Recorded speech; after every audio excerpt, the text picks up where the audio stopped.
Hello, HomeLife team. I'm glad you're here. We've got a couple of you. Hopefully, we'll get some more as we go along. This is a great session today, Selling Your Home in 7 Steps. This is meant to be a presentation that you as a real estate agent would make sitting across the table from a seller. And we're going to go through this both as if I was the real estate agent and you were the client. So I'll sort of move in and out of role play with you. Once again, don't hesitate to ask questions. Save your questions to the end and just type them out, and hopefully we'll be able to answer all of your questions. So let me turn on my little, there. Hi. Okay, thank you, Minnie and Tony. Let's begin. Here are the 7 steps that make up what it will take to get your home sold. Step number 1 is a selling consultation. This is when you, the real estate agent, will do some of this work actually on a phone call. As you're making those calls, trying to get listing appointments. Some of these things you might talk about on the phone, but certainly most of them will be sitting across the table. So that's step 1. Step 2 is basically developing a pricing strategy. So talking to them about setting the price and the importance of the price. Step 3, of course, is developing a marketing strategy, the things you're going to do to get the home sold for them. Step 4 is implementing that customized marketing strategy for this particular home. Then, of course, step 5, we get into understanding the role of the realtor's role. So letting them know what you're going to be doing, because oftentimes they don't get to see what you do behind the scenes. I'm going through a bit of that right now. I've got a home in Florida, and I've listed it with a Florida realtor. And so I'll bring some insight into that as a homeowner who has his home listed with a realtor in Florida, and some of the frustrations I'm facing. So that's what step 5 is all about. Step 6 is basically negotiating the best price for them and things you're going to do to try and get the price right. And of course, managing that transaction to a safe closing. So these are, in fact, your 7 steps. We're going to go through them one by one now.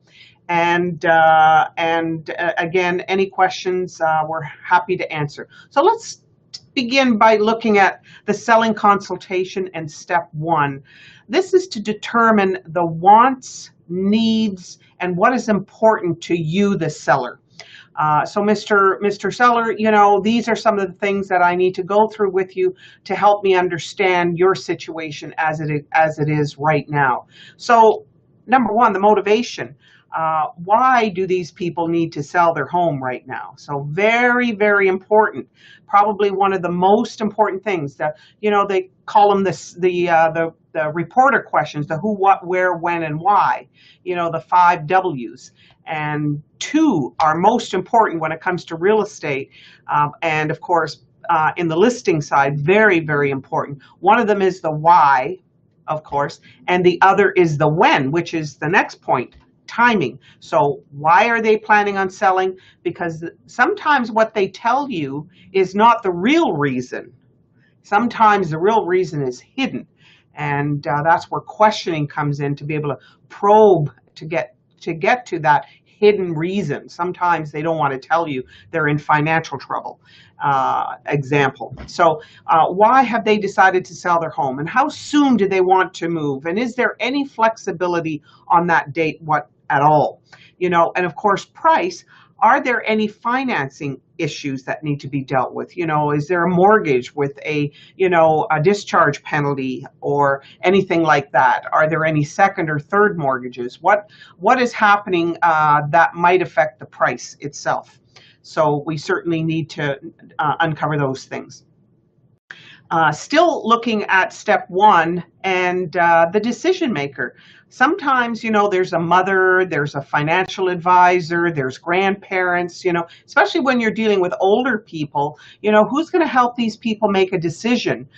Is there anybody that they would like to have present? Mr. Seller, is there anyone that you would like to have present when an offer comes in that would make you feel better if we invited them to the presentation, kind of thing? So find out if there's a decision maker. And these are things you talk about on the actual listing appointment. Communication, how often do these people want to be updated on what's going on with the sale of their property, and what is their preferred method of communication? I'm going through that right now with my agent. We'll come back to that. Her communication is really bad. As I said, this house in Florida that I've got listed, really bad. It'll be a week and I haven't heard a thing, and I'm the one who's reaching out to her to find out what's going on. So very important that you discuss that.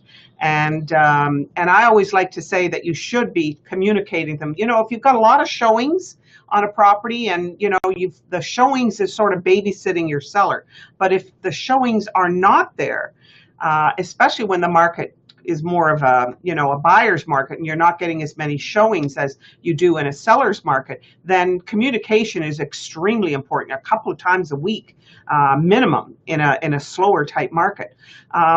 Previous selling experience, what went bad? Did they have an experience with a real estate agent in the past, that's given them sort of an uncomfortable feeling about real estate people? So, is there an experience that they've had in the past that needs to be talked about? Again, some of these things you're talking on the phone with, as I said, some of them you're actually on that first appointment when you're sitting across the table in that beginning stage of the listing. Now, sometimes it's a two-step appointment. Sometimes it's a one-step appointment. Of course, a two-step appointment is when you go in and you have this kind of a discussion first. You do, take a look at the house, and, you do some room size measurements, and, find out the details about the actual property itself. And then you come back, a day or two later with your completed CMA, and that is your second step. So some of this could be a one-step or a two-step. I usually talk to the seller when I'm on the phone with them making the appointment that we can do this in one step or we can do it in two-step.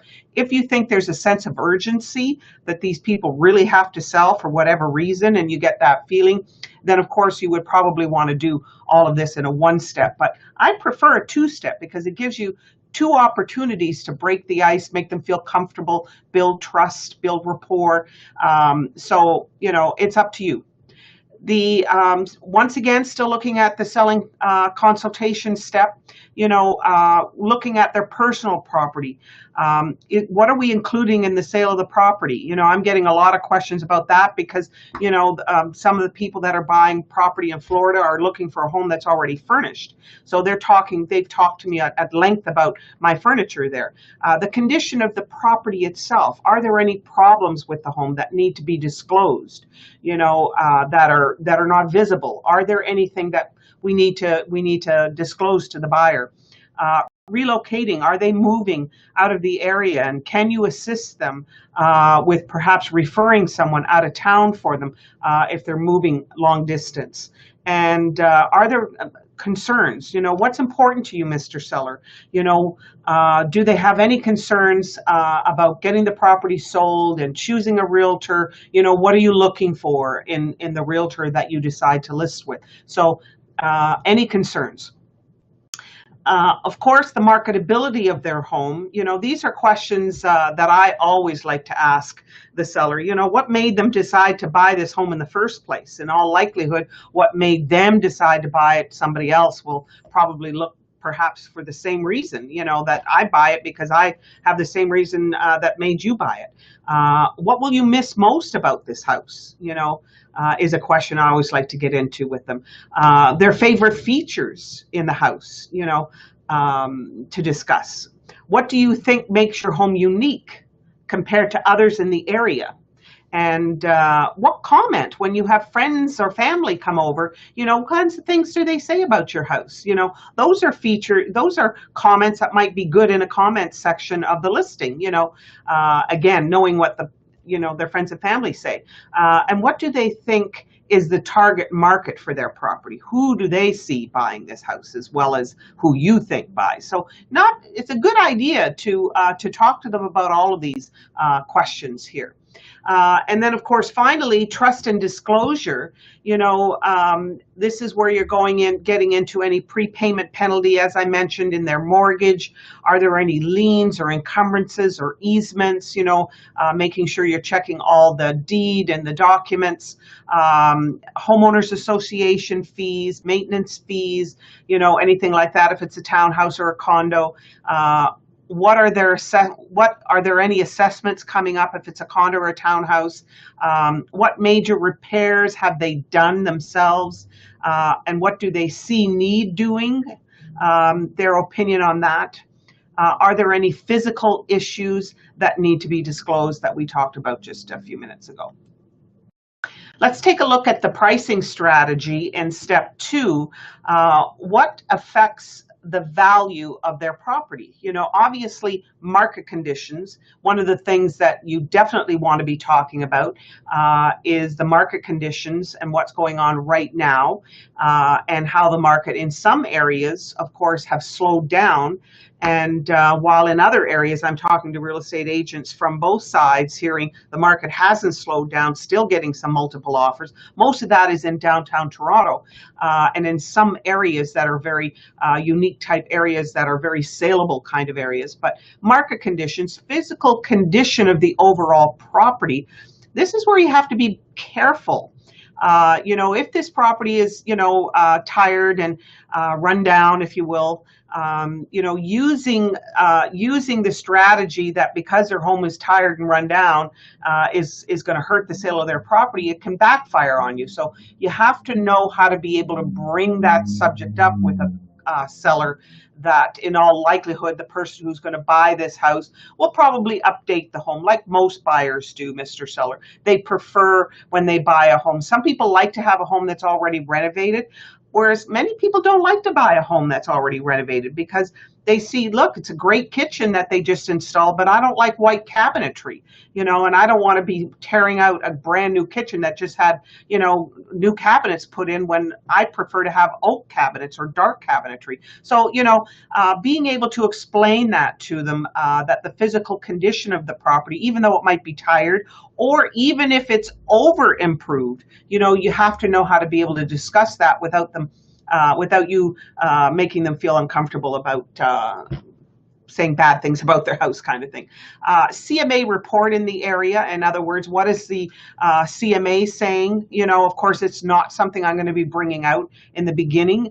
The CMA portion of a listing presentation is always done at the end. I always say to real estate agents, remember, the price is always last. And you don't want to be talking price early on when you first sit down. It's the last thing you do. But you do want to talk about things like, if a property has been priced too high, how that can, obviously people do that to test the market and the risks of pricing it high. And you and I both know as realtors, the longer a property stays on the market, the worse it is, and the lower the price goes. So each time you do a price reduction, reduce,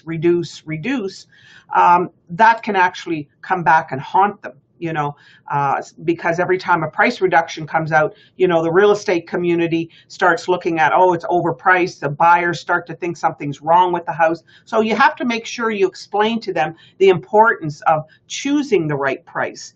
I'm going to talk a little bit later about two different strategies. Last week when the internet went down, we were sort of talking about that, and unfortunately the internet crashed here. I hope you weren't one of the ones listening. And I had to cut it short, but I'll talk about this two-price strategy that works really, really well. I'll explain that in a bit. So also understanding that the first offer is in fact the best offer. I used to like to tell people when I was on a listing appointment very early on, that when we were talking about price, I always wanted to make sure I explained to them that the first offer is typically the best offer. And sometimes that first offer might come in very quickly after the property's been on the market. and explaining to them that it may in fact be quick for them, but to the buyer who maybe has been waiting 3 or 4 months for the right house to come along, and bingo, your house just came on the market, and there it is, the perfect house for them. So for the seller, it might seem quick, but for this buyer who's been waiting months, it's actually not quick. So doing an explanation of that to your sellers early on when you're on that listing appointment. Buyer demand, where are we in that? You know, is it a buyer's market? Is it a seller's market? Is it sort of a stable market?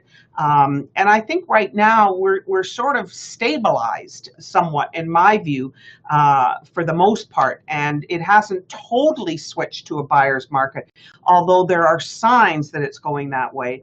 And I think next year we're going to look at quite a buyer's market with what's happening with the interest rate with the mortgage rules coming January.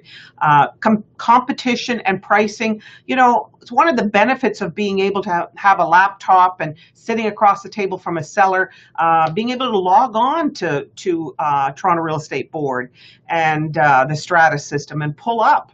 Let's take a look at what's on the market right now, Mr. Seller, and, you know, showing them some of these homes and if there's video tours, let them see what the competition is, which is really great. Let them see some of the solds and what, firsthand with the photos. A lot of solds still have the photos all attached there and the video tours and so on. So letting them see it firsthand is really, really beneficial in my opinion.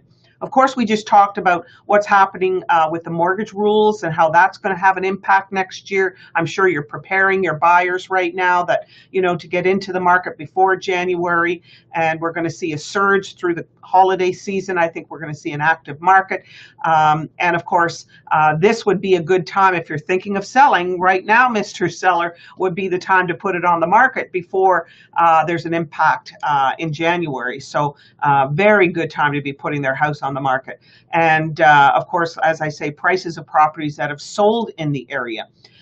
The overall size of the property, its location. I always used to say to sellers, Mr. Seller, it's not just location, location, location. It is also timing, timing, timing.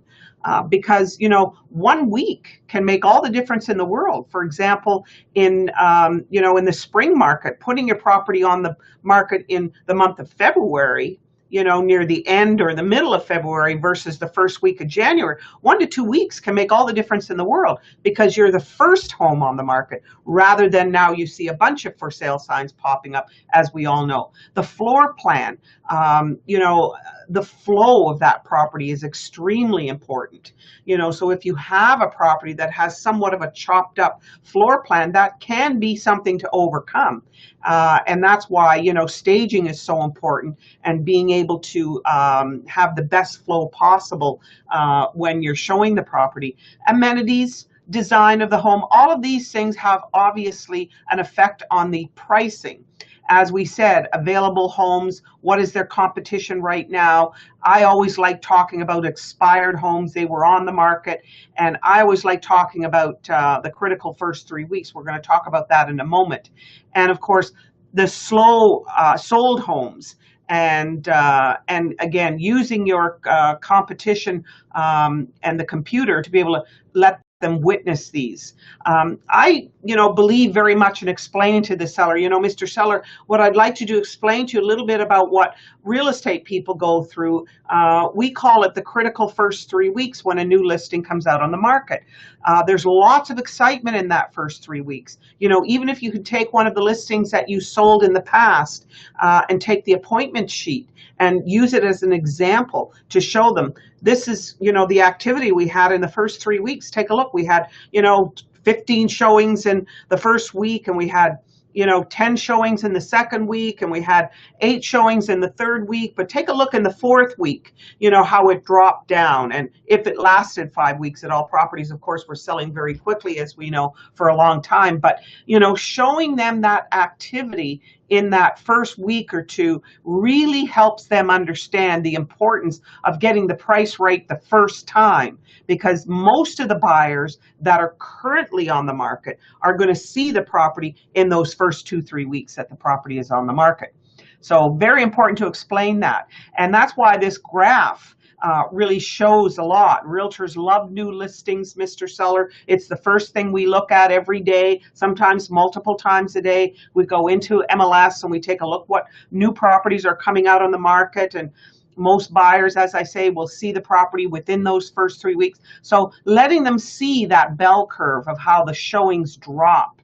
And we also know as real estate agents, the longer home stays on the market, the lower the price gets. We also know as real estate agents that the best offer typically, as we said, comes in that first week. And it's typically the first offer that comes in quite often. So each time your property, Mr. Seller, is reduced, it makes the buyer ask, what is wrong with this home? Why does it keep getting a price reduction? What's going on with it, kind of thing. And time kills, as we know. So we don't want to waste those critical first 3 weeks.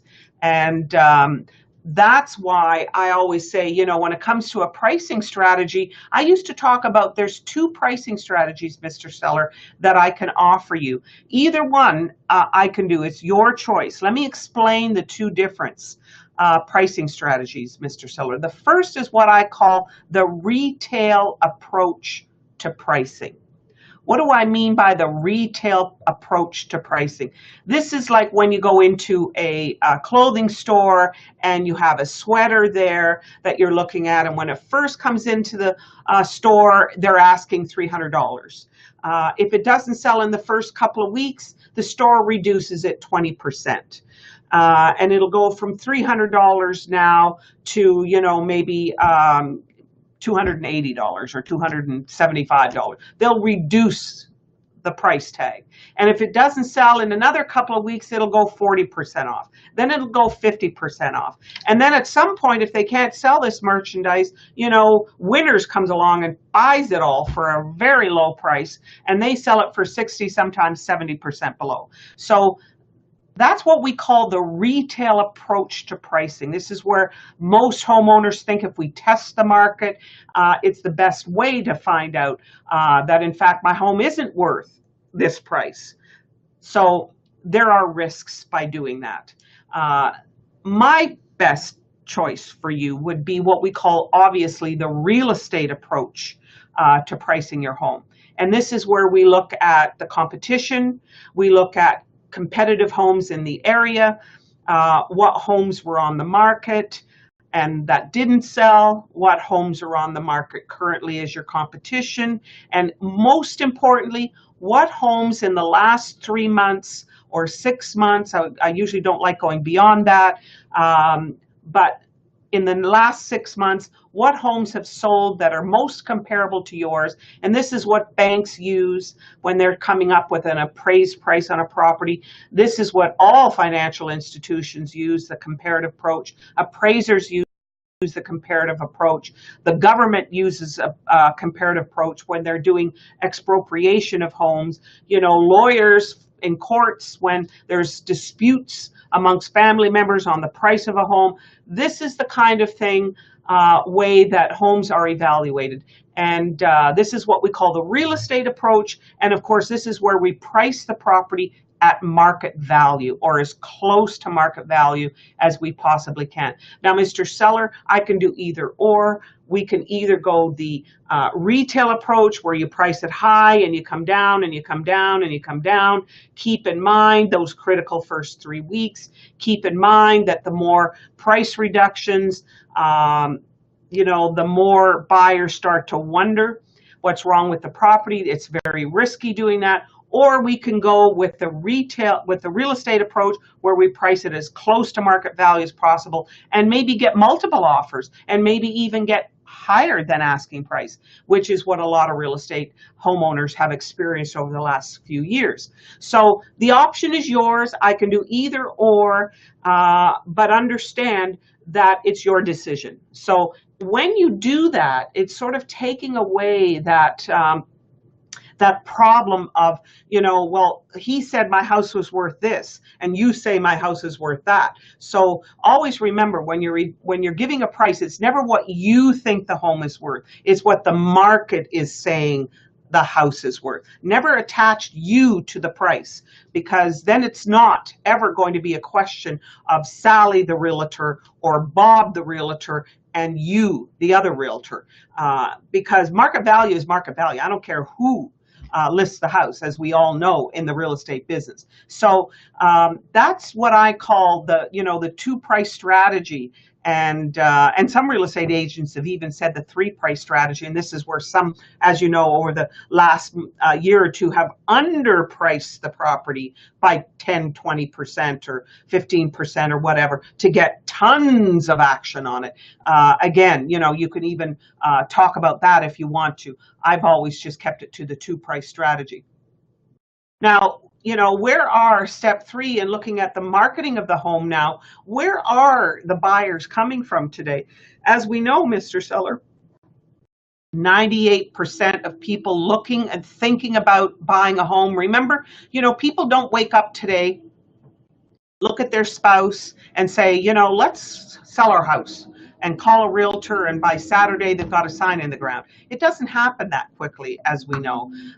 They start going online, and they'll start researching what homes are selling for. If they see a neighbor having their home on the market and it's up for sale and there's an open house, they'll go visit the open house. That's why most open houses a lot of times are neighbors that are coming through are actually thinking maybe of selling their home. Always remember that.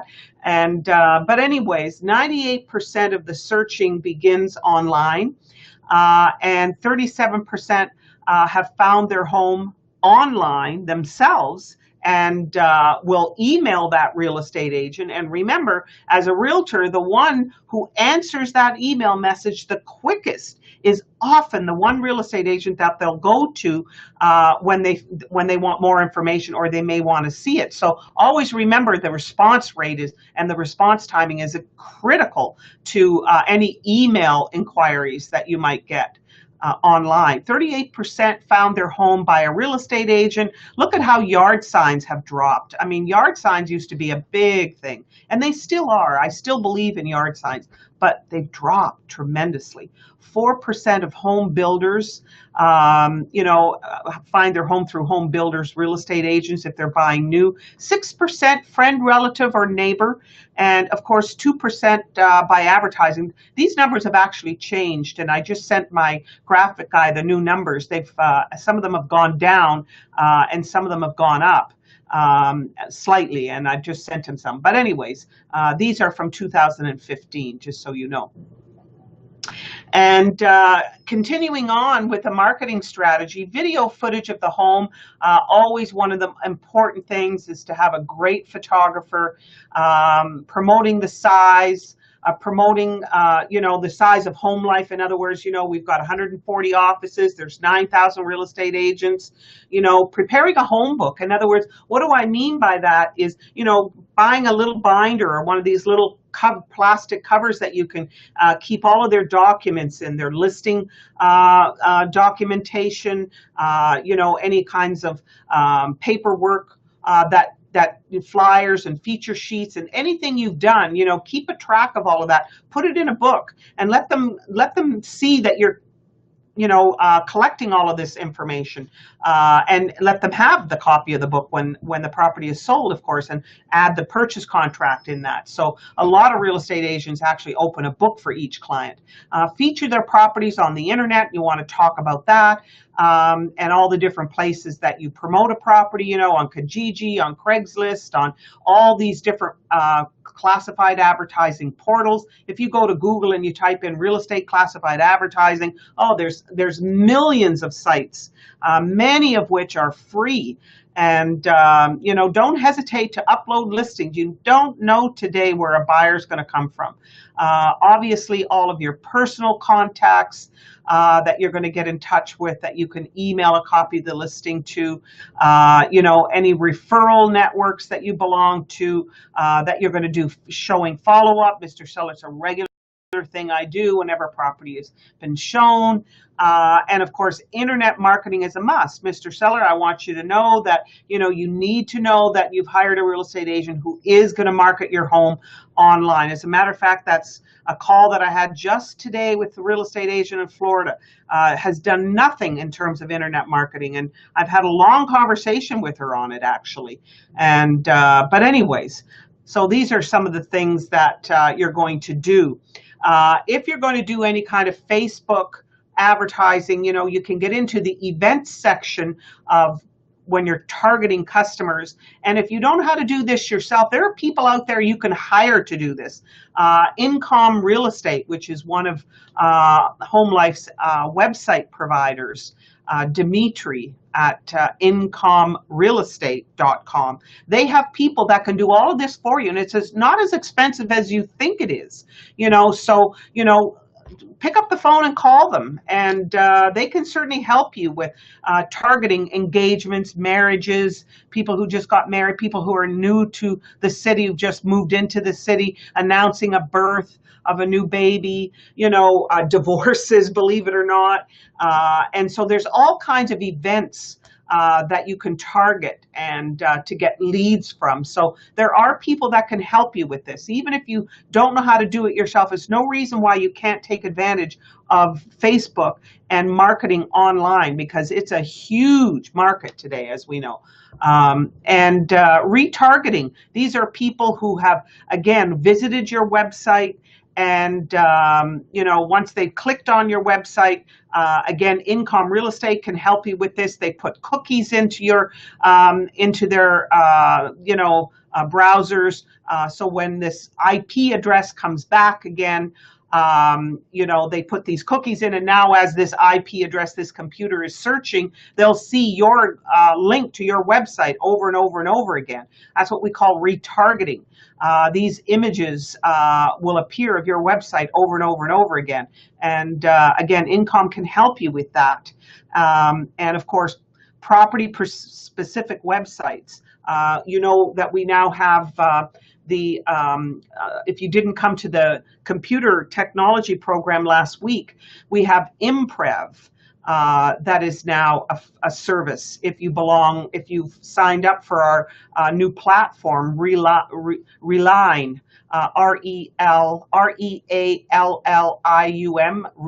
I can never pronounce that, Reallium.ca, Reallium,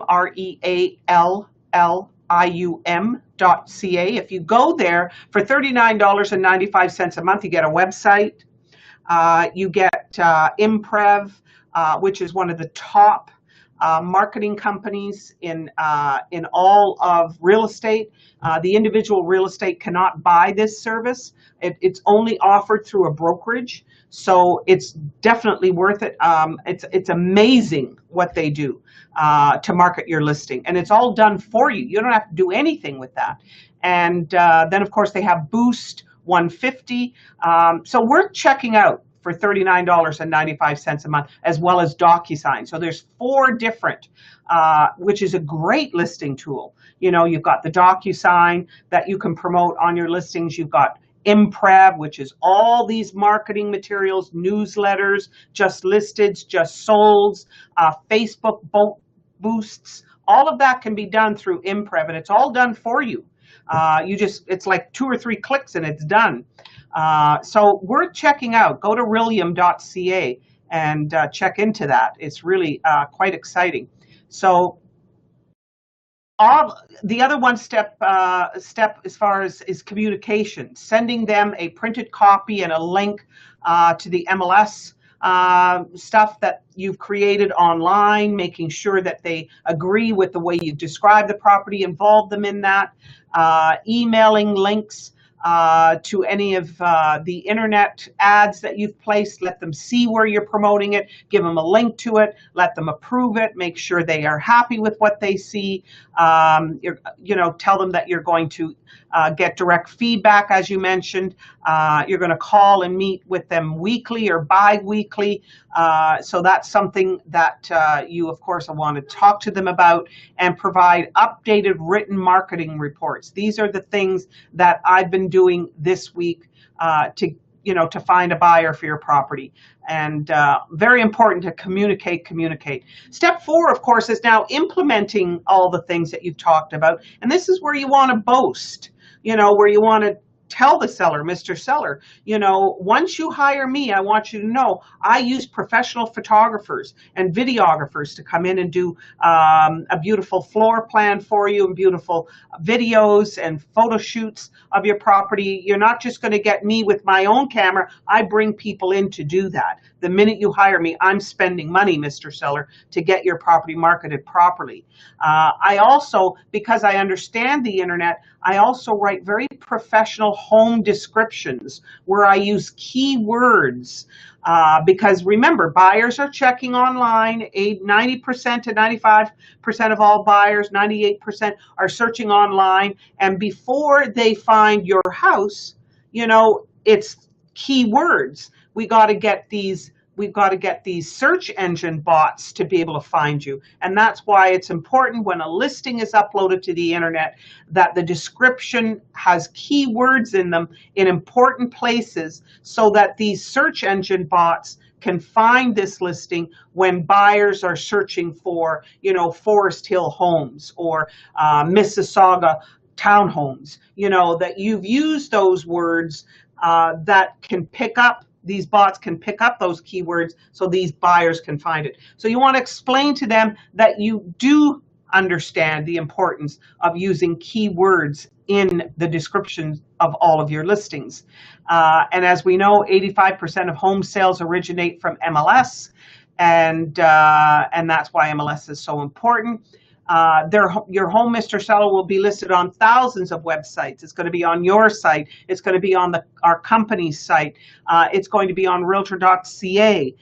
It's going to be on all of our agents that are using that have a website and have listings on their website is going to be found. So 9,000 real estate agents. Lots and lots, thousands and thousands of places your home is going to be online, Mr. Seller, and automated email marketing. Mr. Seller, I do send out regular emails to my clients. And I also, of course, I'm sending them virtual tours and, your yard signs and the sign calls kind of thing. There are 2 types of open houses, Mr. Seller, public open houses and agent open houses. I like to do both. I like to do the agent open houses first. That gets a lot of, inspections out of the way. It gives me a chance to talk to the agents and get them excited about your listing and point out some of the special features that they may not see. And that's why I like to have agent open houses. If you have beautiful brochures that you've created for some of your other homes, I believe very much in having beautiful photographers and nice feature sheets that you can use to help you. And of course, the regularity of email blasts that you put out, newsletters that you might be using on a regular basis. Your home will be featured in my newsletters. I have a Facebook page, I have a Twitter account, I have Instagram, so you'll be promoted on all of these social media channels.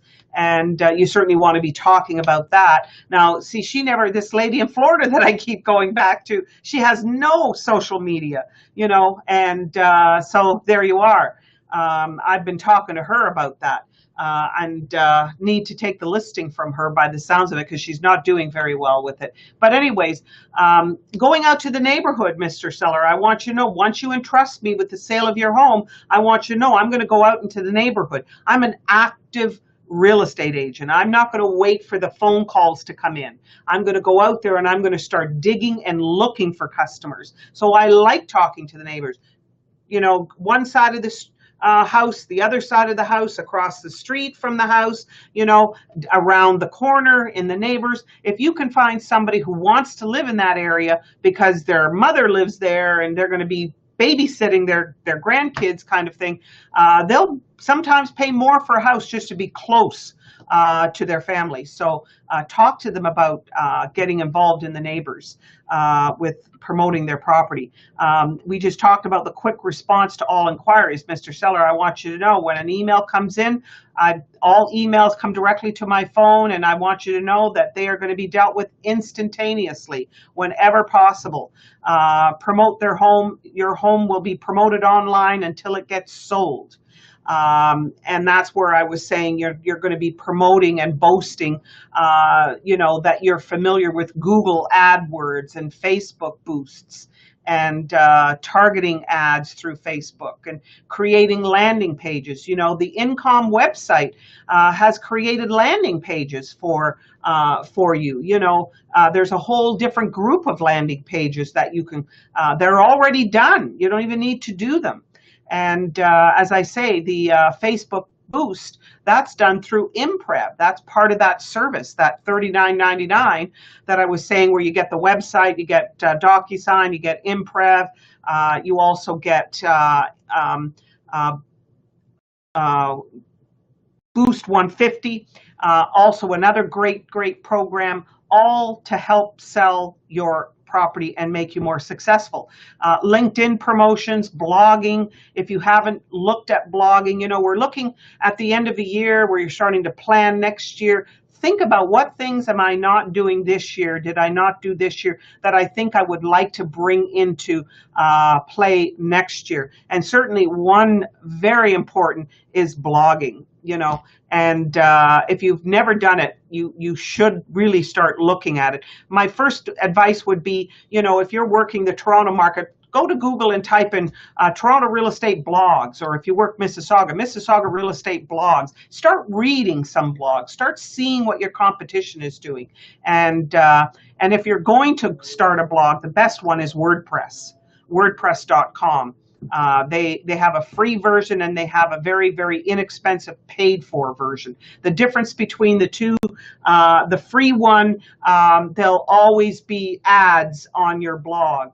In other words, they're selling ads to never be competition, but maybe to mortgage companies or, cell phone providers kind of thing. So there'll be ads on there, and that's why they're able to give it to you for free. You also, in the free version, will not be able to have a first level domain. In other words, you cannot have, I have a blog called realestategab.com.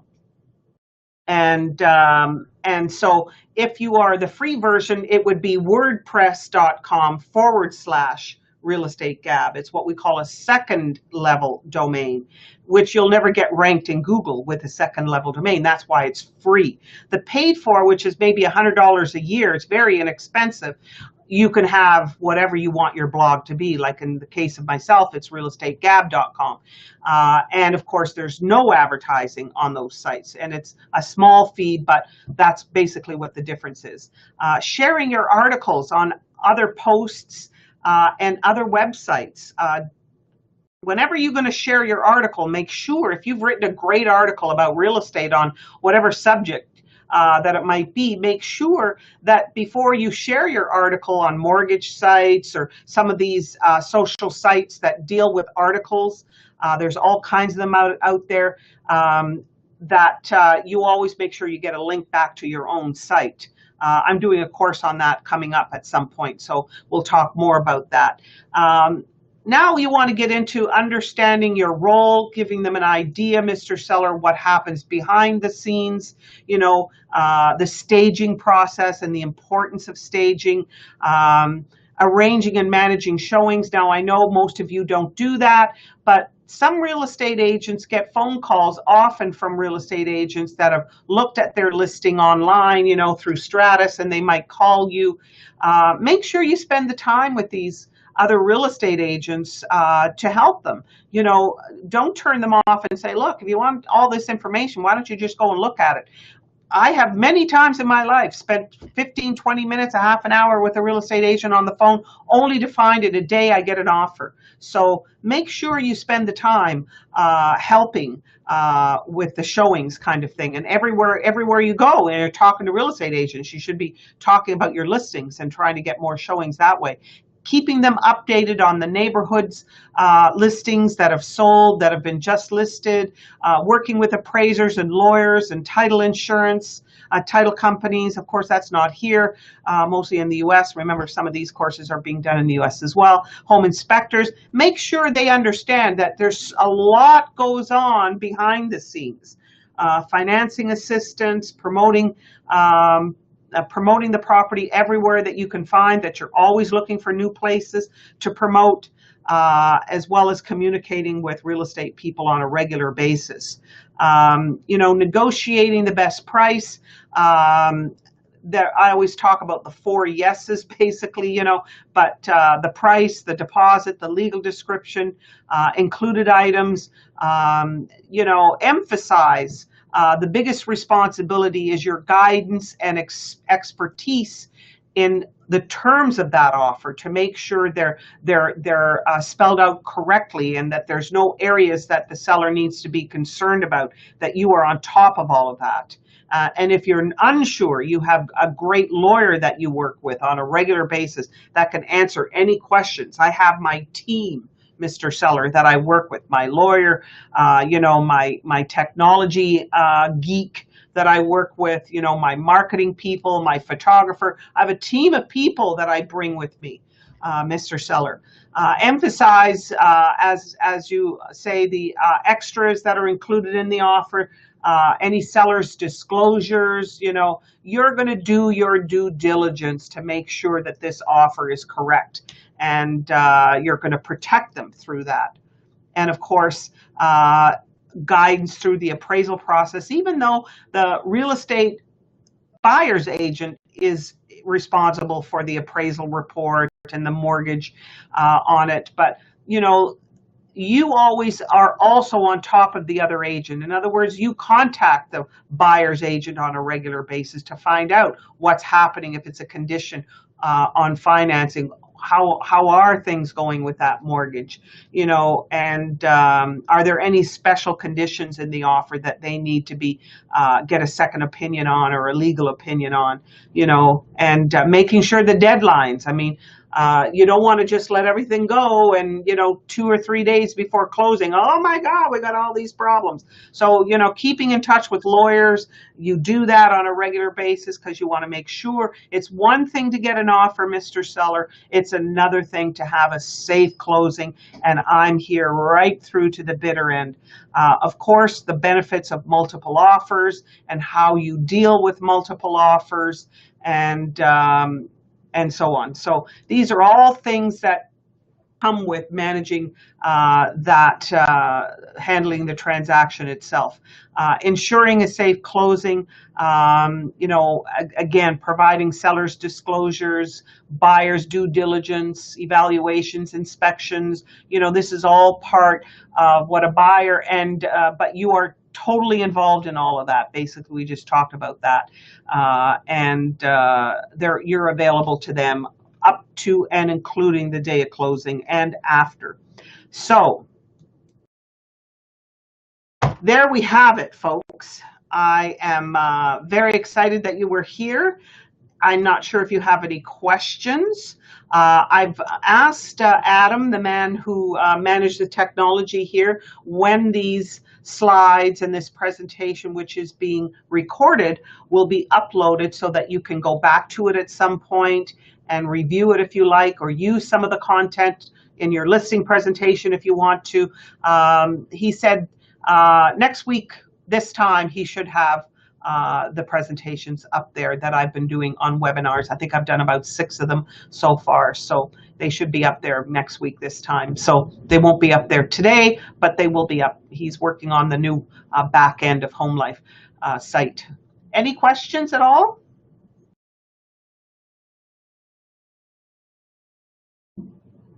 All right. Take care. See you all next week, 1 o'clock Tuesday. Tell your friends if you're thinking this information is valuable to you. We'd love to see more people. Thank you. Have a great week, everyone. Oh, there is a message. Thank you. This is useful and lots of information. Thank you, Minnie. Take care, everyone.